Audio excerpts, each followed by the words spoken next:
Lep pozdrav, tukaj Blaž. Danes bom naredil malo drugačen posnetek, in sicer audio posnetek, kjer bom v bistvu v sliki delil zraven novico, na katero se sklicujem, in sicer to je novica z naslovom Slovenija pošilja 3 glav v boj proti tihotapcem ljudi. In kot si lahko sami preberete, bo tudi Slovenija sodelovala v akciji, v kateri bodo države Evropske unije poskušale preprečiti tihotapcem ljudi iz Severne Afrike, da bi pač ljudi prevažali v Evropo. To je recimo en tipičen primer, kjer se problema ne rešuje v izvoru, ampak kjer se samo lepi obliže na odrezano nogo, če bi tako rekli. Namreč evropske države, to se pravi prebivalci Evrope, zdaj delujemo na podlagi strahu, oziroma vsaj naši politiki, na podlagi strahu, da bi ti ljudje iz Afrike, ki nimajo kaj jesti, ki nimajo dostojnih življenjskih pogojev, zato ker je med drugim vojska NATO pakta tam začela razne vojne in jih še vedno nadaljuje.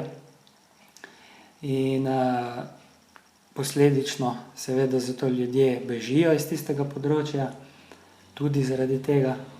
In pač zdaj mi poskušamo, ali pa naši politiki poskušajo to rešiti na tak način, da bi zasegli te čolne, da bi jih uničili, se pravi, da bi enostavno preprečili sestradanim ljudem, ki nimajo nobenega upanja za dostojno življenje v Afriki, da pač sploh ne bi mogli niti v Evropo priti, in skratka, da bi bili obsojeni na stradanje in bedo.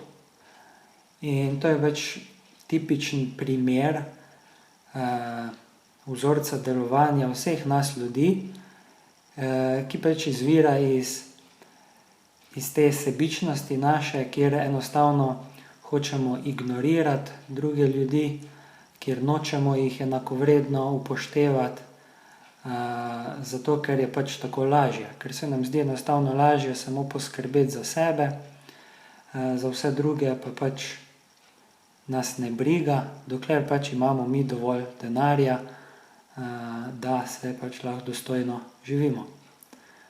Seveda ponavadi, kadar se situacija obrne in mi pridemo v neko stisko življenjsko, takrat se potem ponavadi začnemo hitro iskati krivce tudi navzven in želeti, da bi nam drugi pomagali, ampak do takrat pa je večina ljudi ponavadi pač ignorantska do zlorab, ki se dogajajo. Tako da recimo podajanje takšnih novic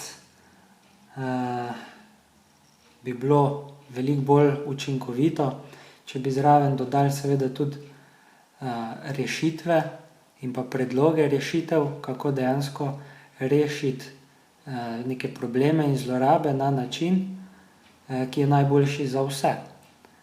Se pravi, da se ne samo lepi obliže na odrezano nogo, ampak da se dejansko poišče vzrok tega problema, da se ne samo praska nekje po površju in pometa stvari pod preprogo, ampak da se dejansko odkrito razloži, kako je do tega problema prišlo, kaj so vzroki in kaj moramo vsi ljudje storiti, kako se moramo spremeniti, zato da bomo preprečili te zlorabe in jih odpravili in vsem dejansko zagotovili dostojno življenje.